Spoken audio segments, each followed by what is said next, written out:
புதுக்கோட்டை வடக்கு 3ஆம் வீதியில் உள்ள மகிமை நாயகி முத்துமாரியம்மன் கோவில் திருவிழாவை முன்னிட்டு மழை வேண்டியும் விவசாயம் செழிக்கவும் முளைப்பாரி ஊர்வலம் வெகு விமர்சையாக நடைபெற்றது. புதுக்கோட்டை நகர் வடக்கு 3ஆம் வீதியில் அமைந்துள்ள மகிமை நாயகி முத்துமாரியம்மன் பங்குனி திருவிழாவை முன்னிட்டு 12ஆம் ஆண்டு முளைப்பாரி ஊர்வலம் வடக்கு 2, 3, 4ஆம் வீதிகள் வழியாக வலம் வந்து கோவிலை வந்தடைந்தது.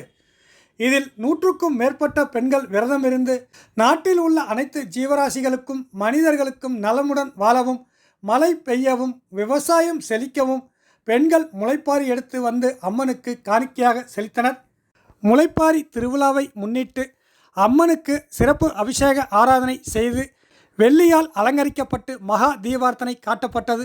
இதில் ஏராளமான பக்தர்கள் கலந்து கொண்டு அம்மனை தரிசனம் செய்தனர். இதனை முன்னிட்டு பக்தர்களுக்கு பிரசாதம் வழங்கப்பட்டது. மகிமை நாயகி ஸ்ரீ முத்துமாரி அம்மன் அறக்கட்டளை மற்றும் திரிசூலம் அறக்கட்டளையைச் சேர்ந்தவர்கள் இதற்கான அனைத்து ஏற்பாடுகளையும் செய்திருந்தனர்.